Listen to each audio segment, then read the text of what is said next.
on behalf of the people. Thank you, Your Honor. When this case came across my desk and I got the phone call on March 16th of 2024, I had no idea what I was about to see. And the court used a term that I used at the beginning of this case at the arraignment, unimaginable. The prosecutor opens with a word that will echo throughout this entire hearing. Unimaginable. In sentencing hearings, attorneys often choose their language carefully, and this sets the emotional tone immediately. The focus here isn't just on what happened. It's on the suffering investigators believe occurred in the days that followed. As you listen, ask yourself, how much weight should a court place on prolonged suffering when deciding a sentence? What Lila endured that day and endured the days following was unimaginable. She didn't look like the happy child that everybody remembers. She was unrecognizable. And one reason I'm glad that accountability was taken is that she doesn't have to be seen in this open court and remembered that way, and that she can rest in peace with the dignity that she deserves. Lila would be 10 years old today, and this was a very thorough investigation. So many people were interviewed, neighbors, family members, people at the school, teachers, counselors, and all described Lila in the same way, that she was sweet, bubbly, smart, loving, goofy, funny. Those were just a few words that popped into my mind that I remember people using to describe her. And it was clear to me that this tender-aged 8-year-old girl left her mark on so many people in her short life. And I think about that day, and I think about how scared she must have been that the person she loved most in this world was brutally attacking her. And then when she was injured, and as she laid on the kitchen floor, how scared she must have been, and how confused she must have been as to why her mother was not giving her help. Why her mother, who phone records show was Googling hospitals near me. This is one of the most powerful sections of the prosecution's argument. Notice that the emphasis isn't only on the alleged assault. It's on the decisions made afterward. Legally, prosecutors often argue that actions taken after an injury can reveal awareness of the seriousness of the situation.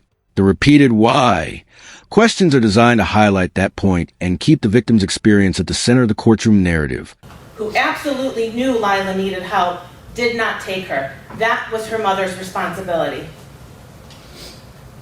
Why, when Lila's brain was swelling and she could no longer use the bathroom, was confused as to why is my mother putting me in diapers instead of giving me help?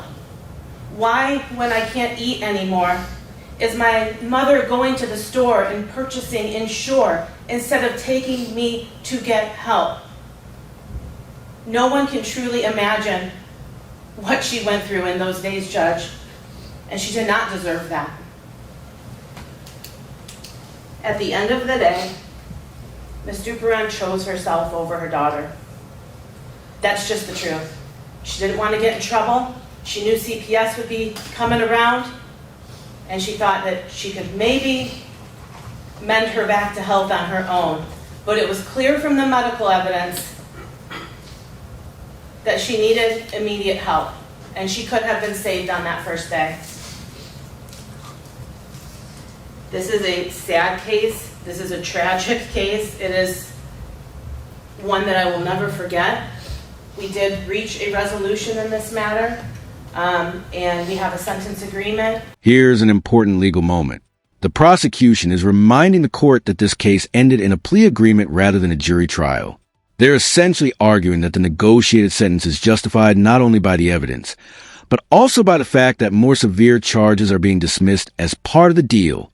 These are the kinds of trade-offs that often shape high-profile criminal cases behind the scenes. I would ask the court to adopt the sentence agreement in this case. It is slightly above the second-degree murder guidelines, should the court add also the 15 points, which would change the guideline minimum range. It's just slightly over that.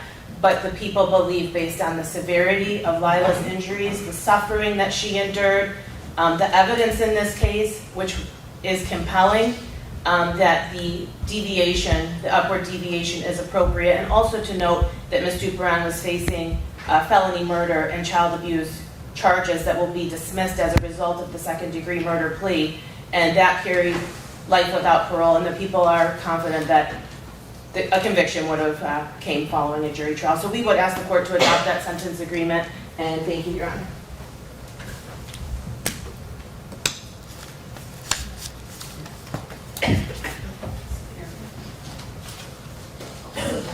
On behalf of Ms. Duperon. Yes, thank you, Your Honor. Your Honor, I've had opportunity to speak with Ms. Duperon. Now the defense shifts the focus from the act itself to the person standing before the court. This is a classic sentencing strategy. Acknowledge the tragedy, emphasize remorse, and argue that the worst moment of someone's life does not fully define who they are. Whether that argument is persuasive is often one of the hardest questions a judge has to answer. About what happened, and frankly, I'm probably the only person who's really spoken to her in depth about what occurred that day. And I know what the court seen, I know what Madam Prosecutor sees, I know what she saw in the police report as well as body cam videos and everything that came out of this. But what the prosecutor or this court has not seen is the other side of Ms. Duperon. I know that she is remorseful for everything she did wrong that day. I too, well, my team, my investigator, we spoke to her family, we looked into things, and the same way the prosecutor heard wonderful things about Lila, we heard wonderful things about Chelsea. We heard that Ms. Duperon was a great mother. I even searched her on Facebook, and I went through her Facebook page. I saw all the pictures she had of her and her daughter. She truly loved her daughter, and that is one thing that I'm certain about. And I'm also certain that Ms. Duperon...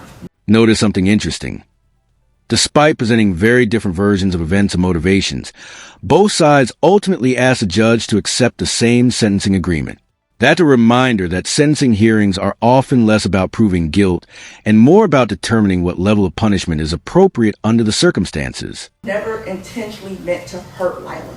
I think there were multiple things at play that led to this incident, but it was never intentional. She'd never meant to hurt her. She was not in her right mind, Your Honor, for lack of better words.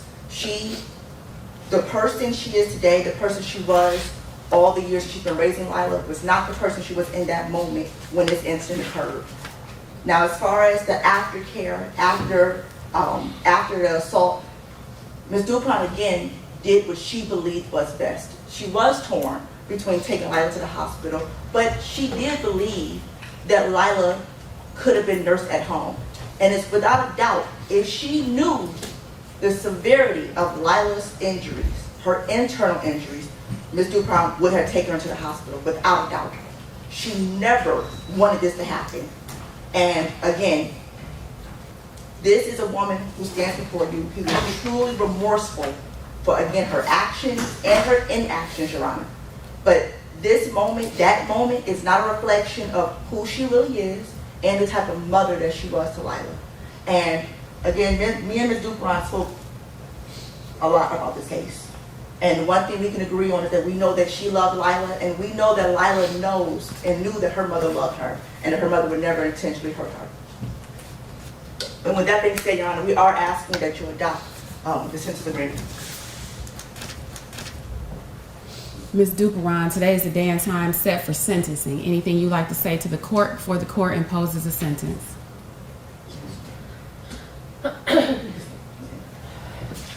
Yes, Your Honor. This statement marks a dramatic shift from legal arguments to personal loss.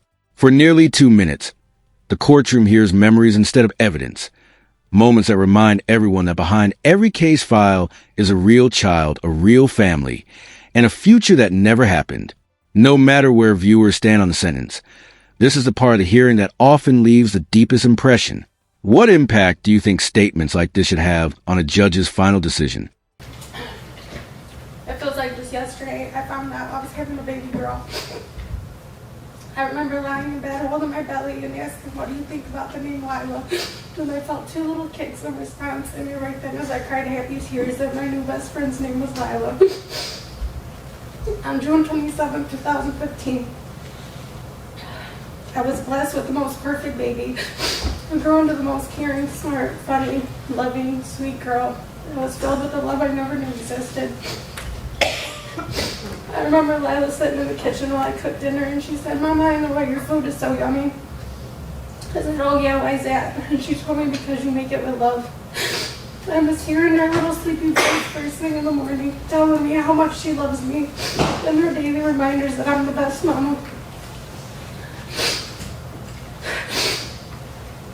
I couldn't have asked for a more perfect daughter.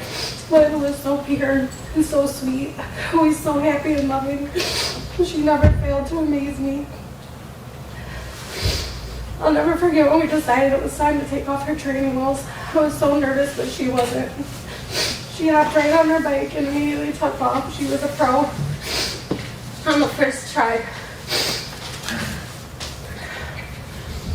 I couldn't believe it. I loved watching Garfield and SpongeBob. She loved our cat, Kit Kat, and our dog, Sheba. But most of all, she loved her family and friends. Her most favorite memories were definitely with cousins, Nana, Papa, Aunt Uni, and Bub.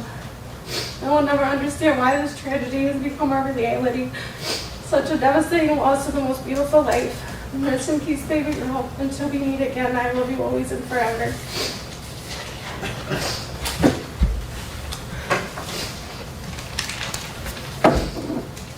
All right, thank you.